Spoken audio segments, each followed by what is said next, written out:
All right, a beautiful welcome. Good afternoon, everyone. Thanks for joining us at Voters Forum again right here. And we're so sorry for, coming up late due to some circumstances beyond our power.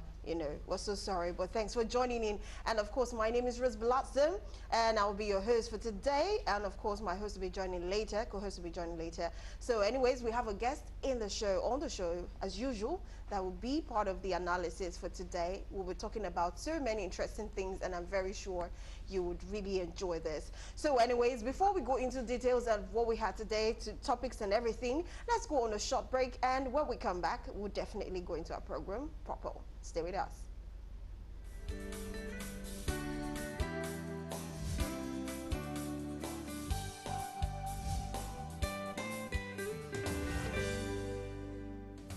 Now is the time to be called out by the people you promise to serve.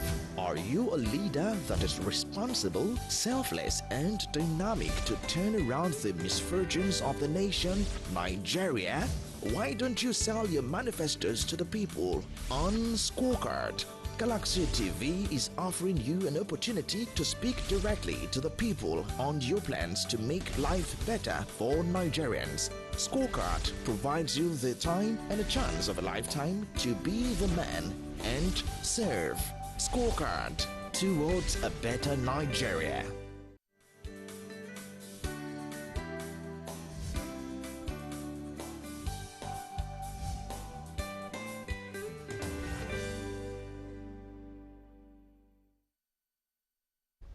All right, welcome back. It's still Voters Forum, and of course you can be part of the show. There's online, you can be part of this Voters Forum. And how do you do that? We're streaming live on all our social media platforms, Instagram, Facebook, and Twitter at Official Galaxy TV. Just put it at Galaxy TV and you'll see us right there. And of course, you can be part of the show by just also sending your suggestions. If you have any complaint, whatever you have to say, you can put it right there. And also there's a number to text, not call, please. And that number is displayed right on your screen. But for those who are listening and probably not, staying glued, the number is 0703-510-2283. I'll call it again, 0703-510-2283. You can send in your messages and be part of the show. I'm not here alone. Like I said, I have a guest with me, looking amazing and all sharp. Well, of course, by the time I introduce you, you know why he's like that. And we have Evans Ofile, who is a constitutional lawyer. Welcome to the show, sir. Thank you. Good morning. Good morning. It's good to have you here. Thank you. I hope you're ready to dissect and analyze as a lawyer that you are. Well, let's go into it. Okay. All right. First of all, we'll be going into the, of course, the Constitution, which was amended. And we have to analyze some of them. We can't analyze all of it right now.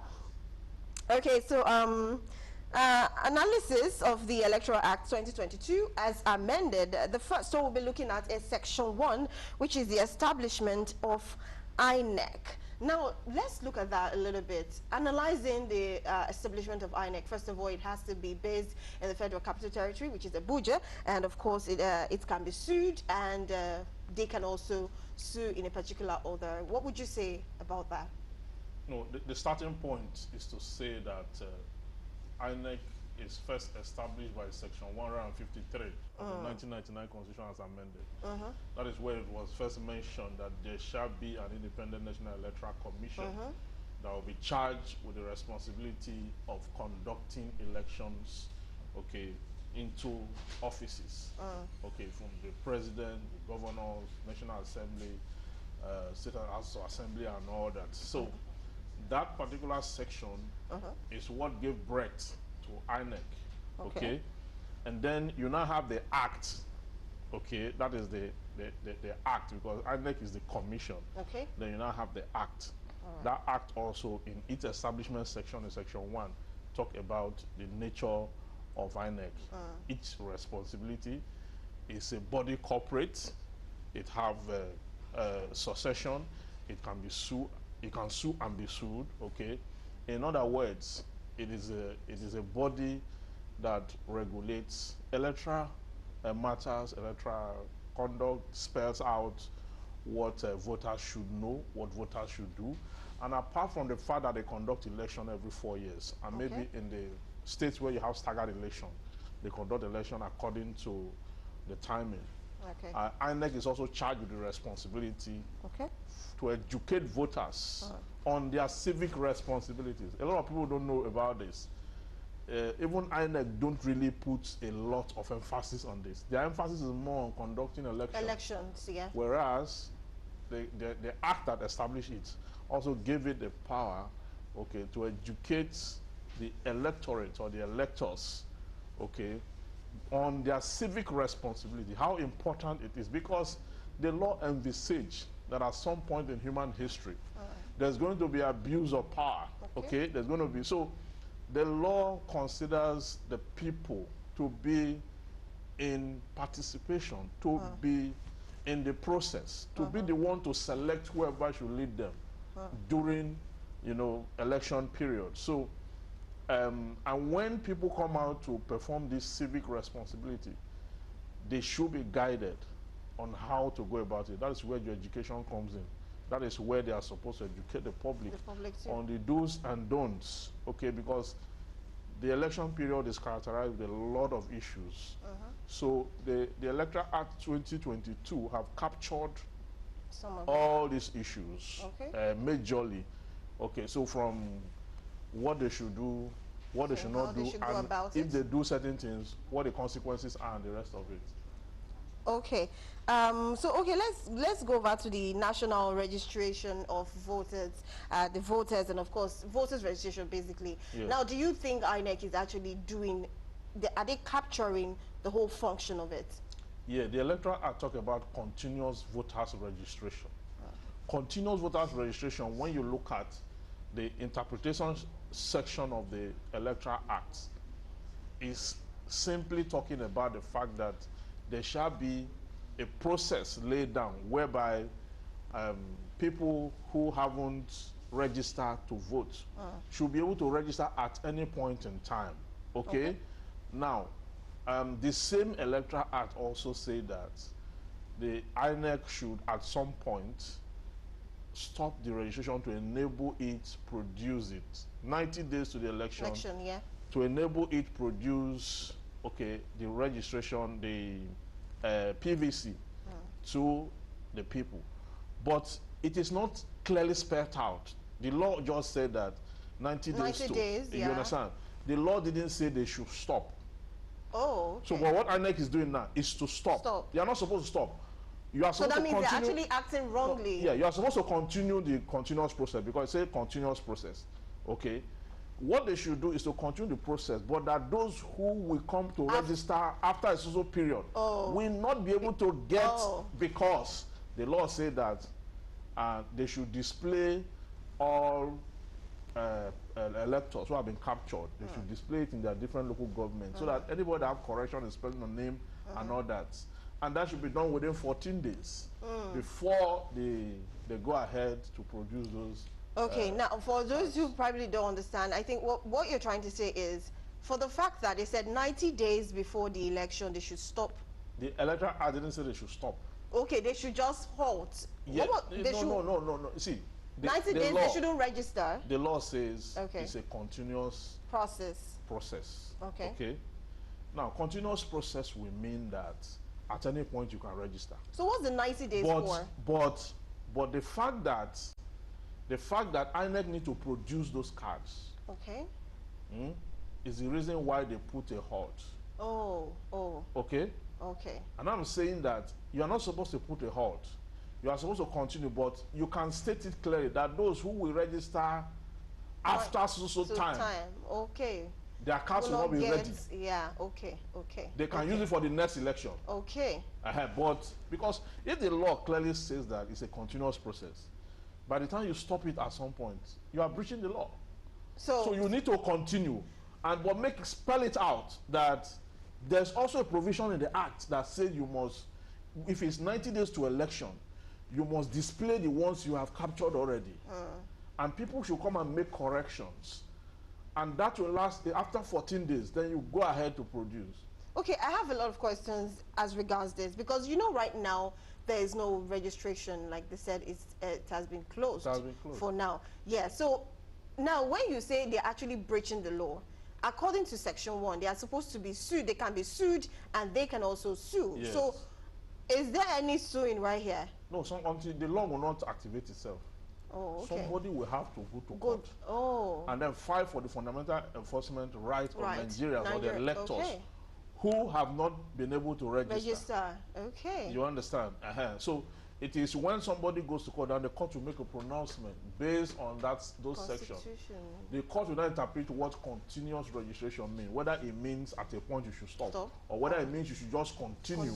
But because of the other sections that talk about the processes, whether you should halt it or whether you should continue and then determine. All right, no problems. I'm really enjoying this. But let's quickly have a short break and we'll be right back. Don't forget to join us online. We'll be right back.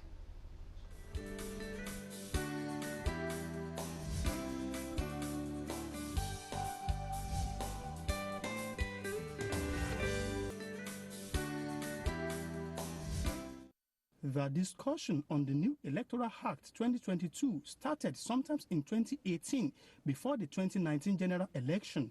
The pressure was, however, mounted on the National Assembly by stakeholders and lovers of democracy for the enactment of a new Electoral Act so that the yearnings of citizens of Nigeria will be met. The President of Nigeria, Muhammadu Buhari, on February 25, 2020, assented to the new Electoral Act, thereby repealing the Electoral Act number 6, 2010. I think it's a development, favorable development in terms of our electoral process. And that has been exemplified by the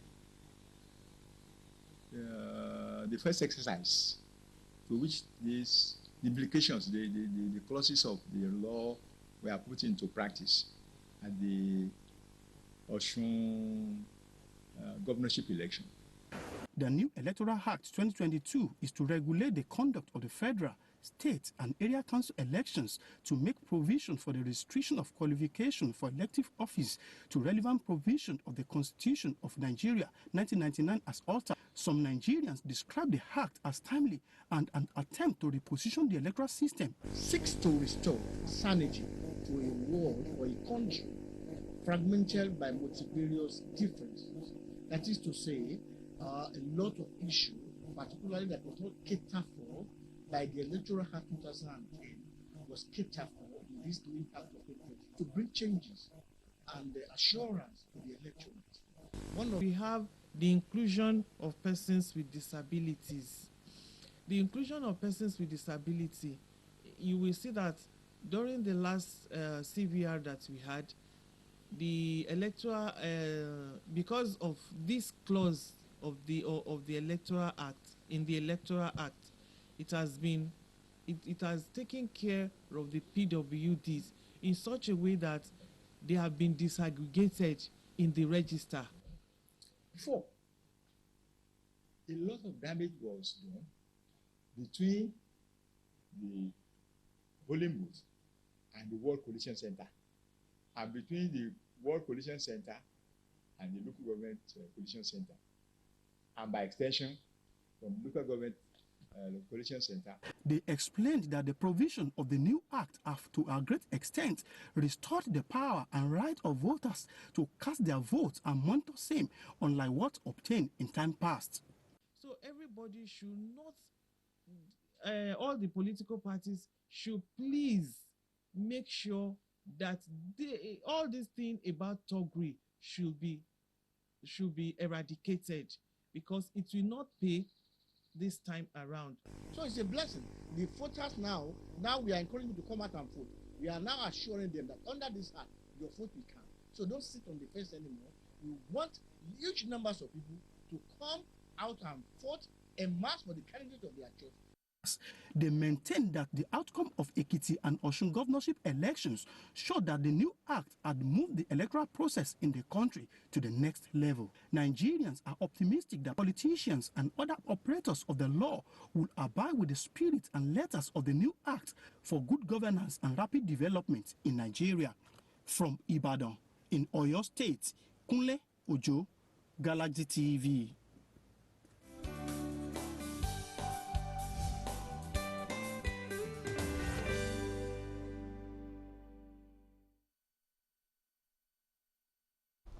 All right, welcome back now. That was quite interesting and engaging. Yes, our host is already on ground for the program, and I would say welcome, Barrister. Thank you so much. I know Lagos happened, right? No, Lagos really happened.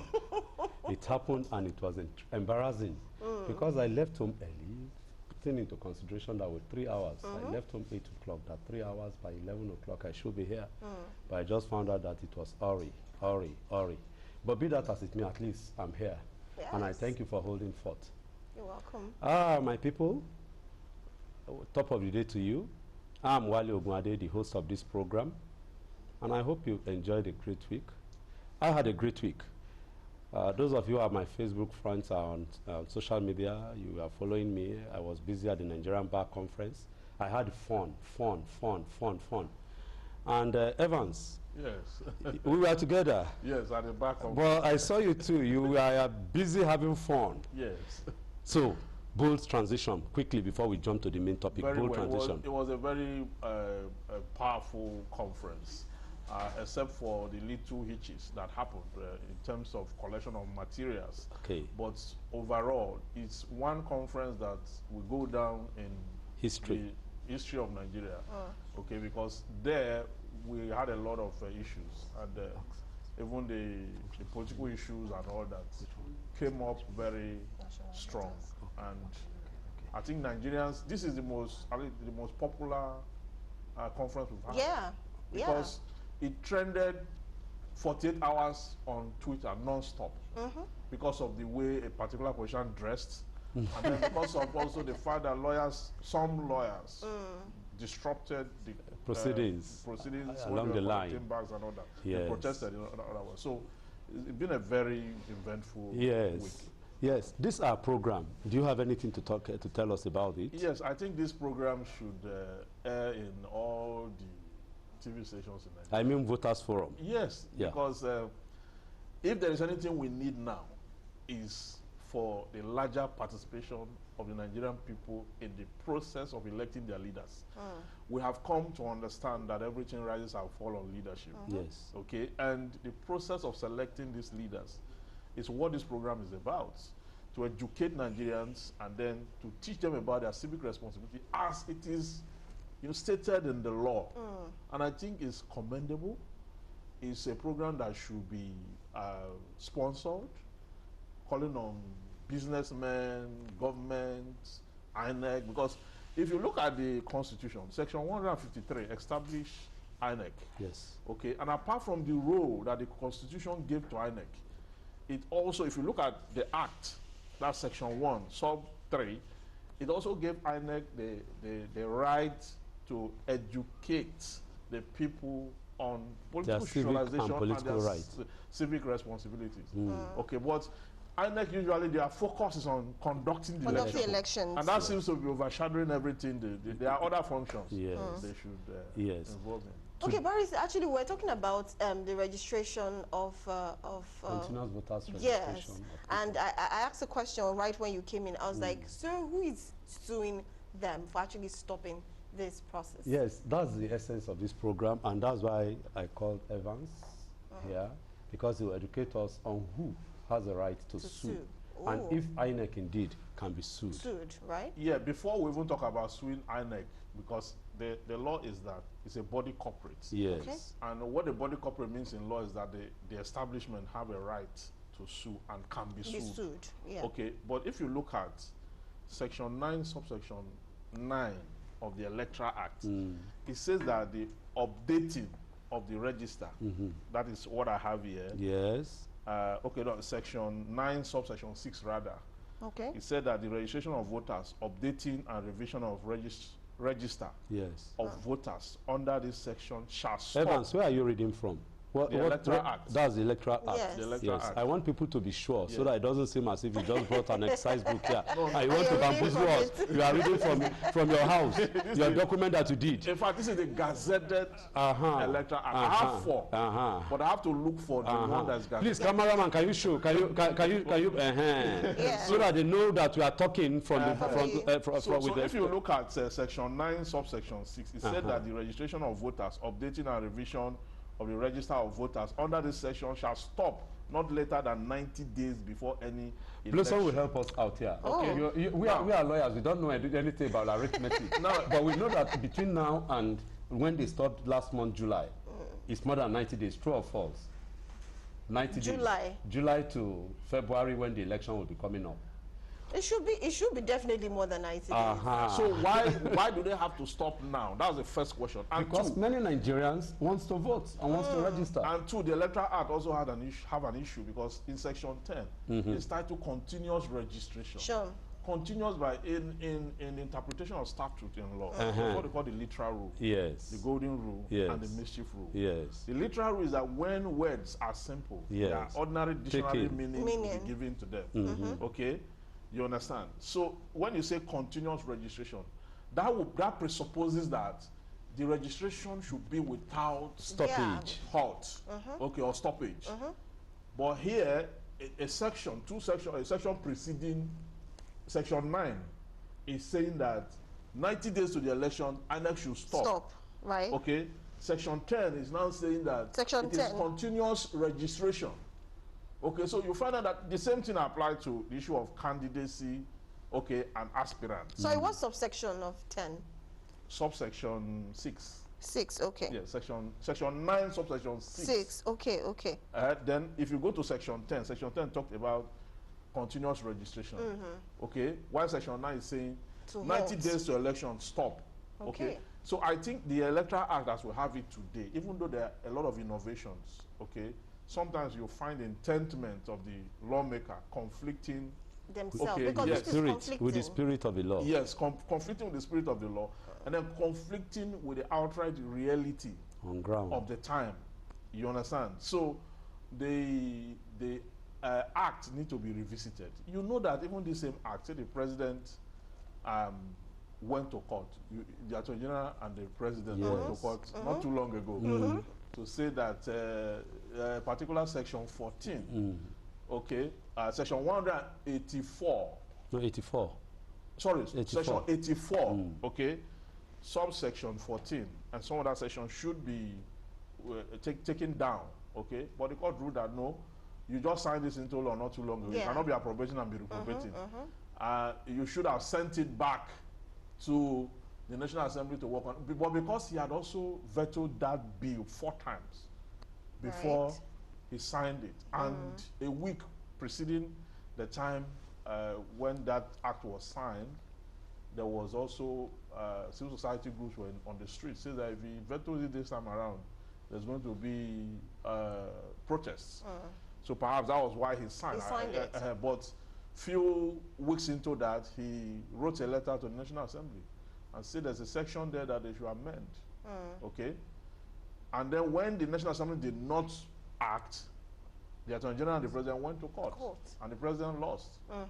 Okay? So it's left for the National Assembly right now to look back into this. Yeah, that's not the only issue. The issue of candidacy and aspirants is also an issue. Who is an aspirant? Who is a candidate? They are different things. And that of the placeholder that they are brought into the system. The placeholder was invented by politicians. The Electoral Act did not even mention it. Okay, but the politicians invented it surreptitiously because of time. Because if they do not make nomination within a particular time, they will lose their chances of, for doing that. And the issue of nomination, whether you can contest in one political party and then pull out from there if you do not succeed, just like what happened to the current Ebonyi State governor and some of the lawmakers, even the Senate president. You understand? Yes. So those issues must be addressed. They must, because it's a new law. It's a new law. New laws are like that. Okay then. So Evans. Very soon the Constitution, the Supreme Court will make pronouncements. Okay, Evans. Second leg to the continuous voter registration is another important issue. Yes. I don't know, maybe you had there was a time when we found the name of Nelson Mandela and Mike Tyson in our voters voters registration list register. Very well. And that's why Section 19 is very clear now. Yes. Maybe you look at Section 19 for us of this Electoral Act, which talks about display of voters list and the importance and the import rather of people my people watching and hearing us to be involved in this process so that people who are strangers do not come and they are registered in their area. Section 19 of the Electoral Act. Yes. Can you read it out, then talk to us about it? Subject to the provision of Section 9(5) of this Act, Okay, go on. Go the on. Commission shall, not later than 90 days to a general election, appoint a period of 7 days during which a copy of the voters' registration for each local government area council or ward shall be displayed or published for public scrutiny at every registration area and on its official website or any website established by the Commission. So I know no book. Talk to me. How I go understand? Yes, this is part of the processes INEC must go through. That before so time, 90 days to the time, you have to paste all at each local government, Each area registration council, point. registration point, All and all that. voters list. You understand? It's for two reasons. One is for the public to verify also their names, Yes. spelling errors, all that. Yes. Then also for them to know whether or not the names there are actually people resident within those areas. Yes. Okay. So anybody that have complaint, Yes. you can now lodge. All right, Yeah. Barrister, okay, really because of time, Barrister, I know Barrister wants to say a lot of things. Well, you know we have another topic, and which is, of course, bad governance. And there's actually a very short report on that one. Let's quickly take that report. Do not forget, you can also be part of the show. Do not call the number displayed below your screen TV. You can only send messages, and we're streaming live online at Galaxy TV. So let's take this short report, and we'll be right back, of course, to discuss more on bad governance. Take it away.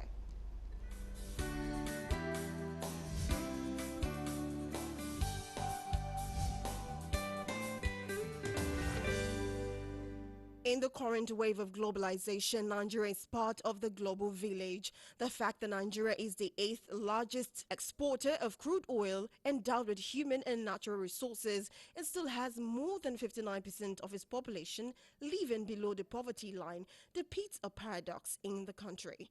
The logic of the Nigeria political leadership class has been that of self-service and personal goals. Since 1999, the democratic space has been dominated by political elite who consistently violate fundamental principles associated with a liberal democratic system such as competitive elections, the rule of law, political freedom, and respect for human rights. The outcome of the 2019 presidential election further eroded public trust in the ability of the Independent Electoral Commission to organize competitive elections unfettered by the authoritarian influences of the ruling class. This challenge is an indicator of the systemic failure in Nigeria's governance system.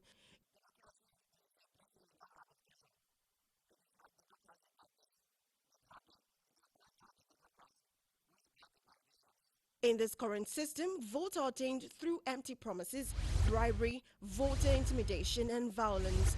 In 2015 presidential elections campaign, Buhari promised to bring change to the Nigerian people, and that change was a promise many Nigerians craved for and looked forward to embracing. It was a promise that endeared Buhari to Nigerians, a promise that made him win the 2015 presidential elections on a gold platter. However, 6 years down the line, it's now very obvious that the change was just a campaign promise made in utmost insincerity. The human cost of bad governance is evident in the low level of basic infrastructure, weak healthcare and educational system, high unemployment, and the number of out-of-school children, amongst others. Ideal democratic governance should involve leaders and policymakers with good attitude, motivation, disposition, and habit in a desired direction that is primarily a function of political leadership. But in Nigeria, people are demoralized because what is in theory seems to be disconnected from what they see in practice.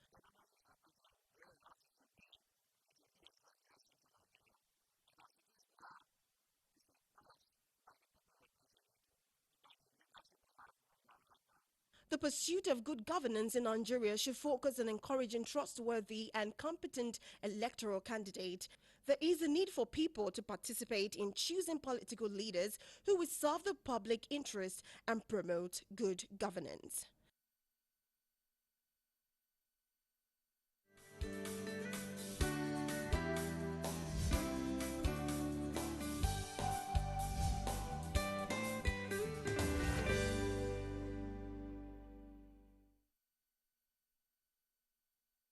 All right, welcome back. Now, that's a beautiful report on bad governance. Barrister, what would you say? I know you have a lot of questions to ask when it comes to bad governance. Obviously, So, obviously. so can you shift so that...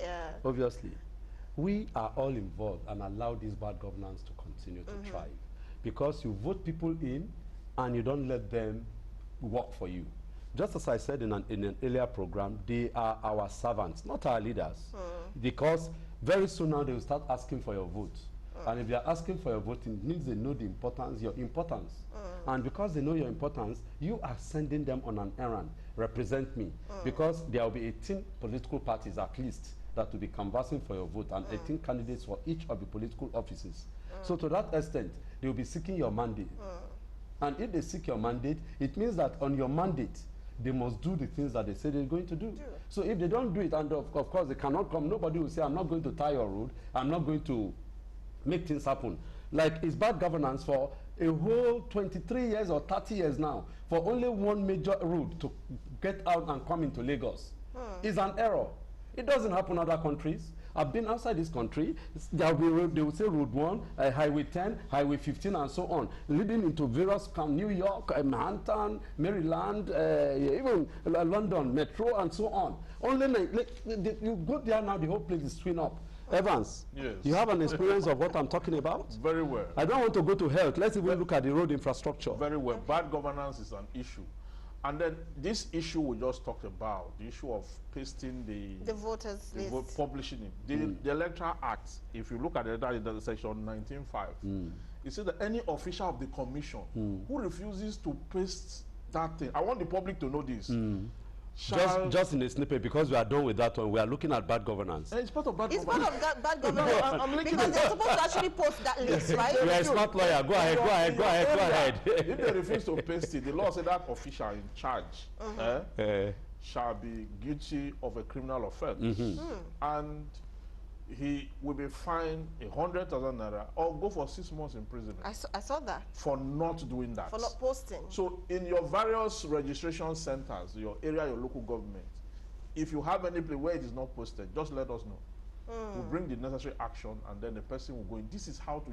You see, because when we leave this impunity, it is what cumulates to bad governance. Bad governance, true. Where people are in dereliction of their duty, official duties.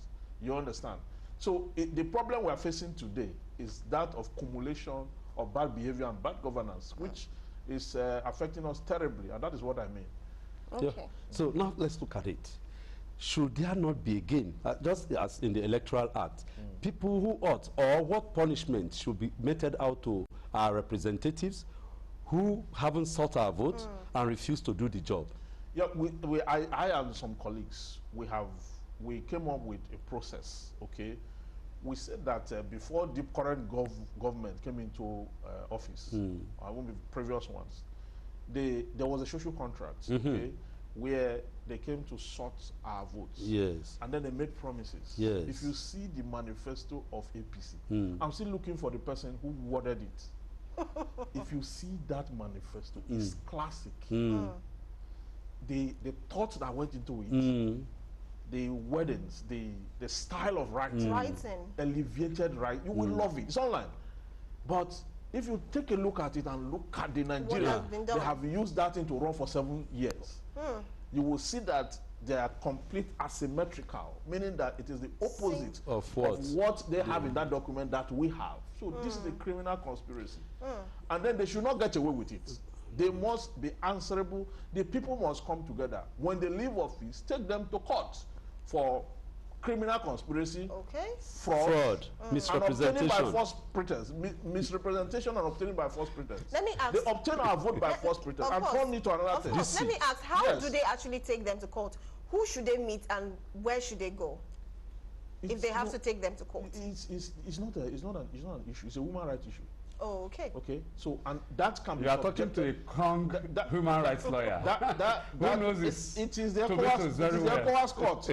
It is the ECOWAS court. Okay. We're taking the party to the ECOWAS court. Okay. So that they will go there and then explain why. Of course, their manifesto will be attached to the process, the court process, as express thought of what they promised the people. Okay. And when the people donated their allegiance to them, what did they do? They did the opposite. That is obtainable. It's criminal conspiracy. You don't have to win or lose, but they have to. Action must be taken. Okay. So that successive governments, we know that while they are in office, They should be. the day of reckoning is when they will face the international community. Let me quickly ask you this, Evans. Apart from the court thing, can't we now see how we can evoke Section 69 and Section 109 of the Constitution, 1999 Constitution? It talks about recall. Yes. Is it possible? The issue about recalling members of the National Assembly, particularly. Then let me just land. And of course, those of the executive are left off the hook. The Constitution did not take that into consideration. But let's even face the members of the National Assembly or the legislature. Because the executive, the only person elected by the executive is the president. Yes. Every other person have no mandate. Yes. They are just appointed. Yes. So you can't recall people that are appointed. You can impeach the president. Yes. Who appointed them. Yes. But you cannot recall them. But for the legislature, Section 1110 for the states, then the one you quoted for 69 for the national. For the national. Okay. Now the condition is that it's so difficult because let me just say because of time. The last process. It's not actually because of time. Hold I on. don't want you to forget that thought. When we come back, we can go into that. So let's quickly take a short break and we'll be right back to continue.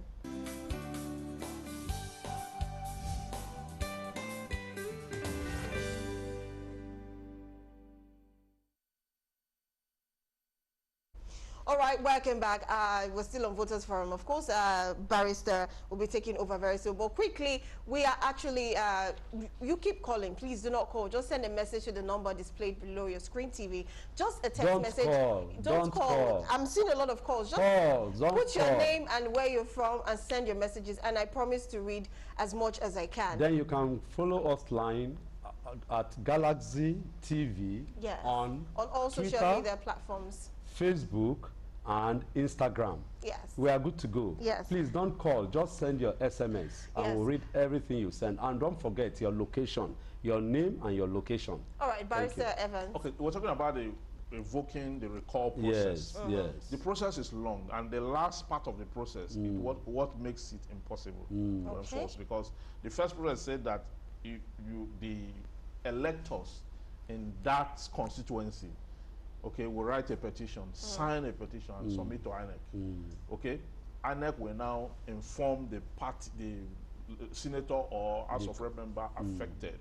Okay, who will now make his own reply. Okay, before you move from now, the last stage is that after everything is done, they have to bring the whole thing for the Senate president to the Senate president or the Speaker of the House of Representatives, as the case may be. For them to now determine. It's like we're all in the same class. Okay. One person is having issue with his constituency. The constituency have made their own complete rejection. Okay. They want you to go. Then after everything, I am the chairman. They will now bring and submit to me for all of us, including you, to determine whether you should go or not. Oh. Yes. That is where you have issue. And I guess and the constitution said that once that's 50%, 51% signs it. Okay, then you are up and you are supposed to go. But when they take it back to them to consider and then make the final resolution, that is where the problem is. In your view, an amendment is required. Okay. And that amendment, in your view, what do you think should be done? Because to me, as you have put it now, one person, the Senate President or the Speaker, will now override whatever has been done by the people. Yes. Then how do we let this thing work? Because without any punishment, we'll just be taken on a roller coaster all the time. Yeah. What they should do is once that 50%, 51% have signed, okay, they will take it back and then look at the INEC register, whether those persons are actually registered within that constituency. And once it is clear that they are all registered within that constituency and they are up to the number required by the Constitution, an announcement should be made in plenary and the person should be led out the assembly. There should be nothing like don't send it back to the Senate president or the speaker, who will now constitute a committee to decide whether one of them should leave or not. So what is the essence of throwing it to the public if you are still going to come under a committee to decide whether one of you should leave or not? So I think that is where it's very difficult, because I remember when they're about to recall Dino Melai, I called him on phone. I told him that nobody will recall you, and I read that section to it, that part. It won't work, because by the time you guys will go inside and constitute that, again, until we take that off, there are a lot of things we should take off from our constitution. Even section 308 that puts immunity on governors and president and all. We should take those things off. Now, one of the causes of bad governance is that of budget implementation, particularly for projects. I will not think I want to praise this present government, but fortunately, I'm sure, do you cross the Niger Bridge if you are going for Christmas? Or you are in Delta? You are from Delta. But of course, in Delta, if you go to Asaba, you know that you'll just be watching. Yes. You'll just be watching. What is it now? Onitsha across the road. And of course, the Niger Bridge is there now. But before this time, I'm just using that as an example. There have been several projects that have been abandoned. As I talk to you now, I guess more than 20 years ago, there is one project, very massive project in Okene. Those of you, if you go to Lokoja, Abuja by road, as soon as you are entering Okene, on the right, there's this massive project. Till today is still there, abandoned project. Littered all over. If you are going to Badagry, there is one big project on the left before you, Janiki or somewhere, abandoned project all over the country. Yes. And is that not signs of bad governance? Meanwhile, money has been allocated for the job. It is. You see, that is why, you see, when you have abandoned projects all over the place, those projects, they will not invoke the laws. The project will not invoke the law. People will have to take an NGO. That's where I'm going. An NGO should be set up. God bless you, my brother. Collate all the abandoned projects in Nigeria. Okay, there are much. And then go after the relevant authorities, the relevant contracts, that how they were awarded and all that. Get as much document as possible. Okay, and then proceed to the necessary what do you call them? Because it's economic crime, economic and financial crime. So a petition should go to EFCC. And see how far they can go. That's for the criminal side of it. Then public officers too were involved, so ICPC will be involved. Yes, ICPC will be involved. And then for the civil side, you can file actions in court. Okay, let them come and explain what exactly is going on. Who is the contractor? Who was this awarded to? But sometimes we also need to go deep, because federal government sometimes award contracts. And then there's litigation on the, just like the Ibadan Expressway now. Yes. We would have finished that project since, from by a company to that contract, to that, until the federal government got fed up and said, you know what, let's clean up this thing. Now that you brought that, is what we got, can you just define public interest, personal interest to us?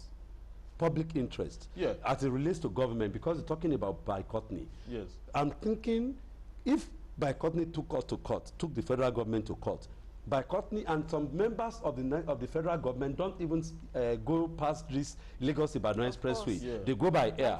The majority of Nigerians are the ones suffering. Like I was a victim this morning. Yes. So we are all victims at one point. I thought maybe you to go by air. We are all victims at one point. It's not every time you go by air, especially now when return ticket now costs 200,000 plus. So we are all returning back to the land to matter. Everybody will be going on the road, and that is why, you see, we allow our government to maltreat us. We allow it because we don't take sufficient action. We believe that it is them and us. You understand? Let them do whatever they want to do. But that is not what the case should be. And that is why I was saying that in the 2023 election, please don't collect money. Section 26 of the Electoral Act talk about giving and collecting gratification and criminalize it. It's a crime. Okay? So by the time you go out there, you collect gratification, you collect money. Don't give us money. You collect money and sell your vote. Section 26 of the letter even condemns it. So we should not in any way, shape or form conform to any of those, because they will tell you that your PVC is so valuable and they are going to pay for it. And Of they will course. pay for it. Politicians are already giving money And as we speak. And let me just say this to our viewers: if you're collecting money, if you're selling your votes, in fact, you're part of the reason why we have bad governance. You're part of the bad governance, in fact, that we're treating today, because it starts with you. Do not sell your vote. Vote wisely, I must say. Anyways, we have some messages from our viewers. Let me quickly read some, because our time is already fast spent. This one is from Dari in Ekiti State. He says, APC did not deceive Nigerians, but Nigerians were ignorant instead, because looking at the APC's manifesto, we Nigerians never asked them how they want to achieve all of that. Talk less of convincing us to even a small proportion as to how they want to achieve all of the challenges. All thanks to a particular presidential candidate, Peter Obi, today, who highlighted the problems, and without Nigerians asking, he is at the same time telling us how he's going to tackle them all. You said exact same thing about the APC manifesto too. You said something about that. Yes. And of course, this one is Putis Davo from Kurujos. He said, we don't just have bad governance in Nigeria, but it is a failed government. Government is not protecting lives and property as it swore to do, but have left the populace at the mercy of terrorists, kidnappers, and bandits. Okay, I think this is the last one we'll be able to take. This one says, good day, ma.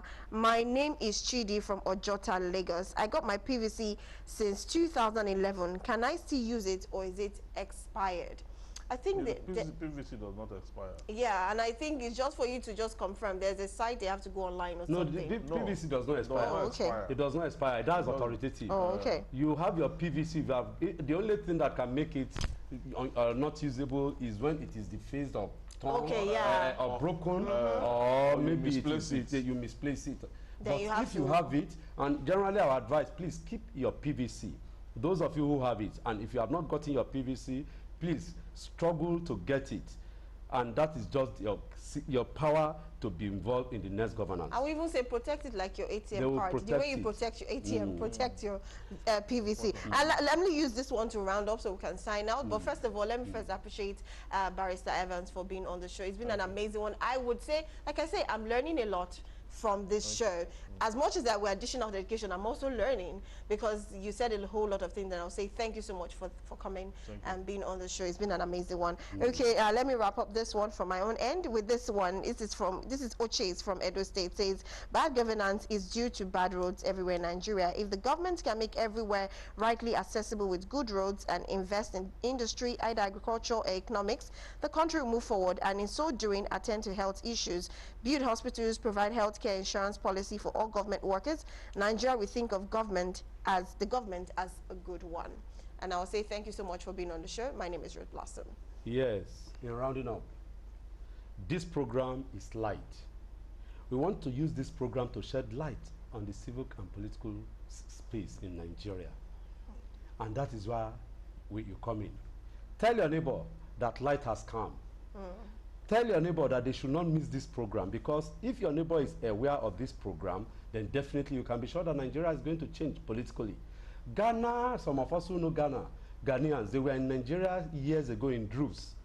But today, Ghana is better because of the political education and the way people followed it.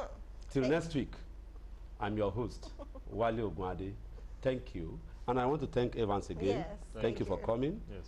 You made our day, and I appreciate you for coming. Thank you. Thank you very much, and do have a blessed weekend. Bye for now.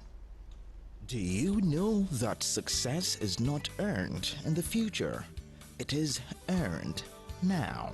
So you need to be involved in something that you have comparative advantage on. Such thing must be legal and genuine. You don't have any other country except Nigeria. Let's discuss real solutions to our problems. Nigeria is our country. It's our home. So be proactive as a citizen to make Nigeria a great nation. Don't be a spectator in Nigeria's space. It's time to stop complaining about the government. Use your vote to change the society. It's your voice.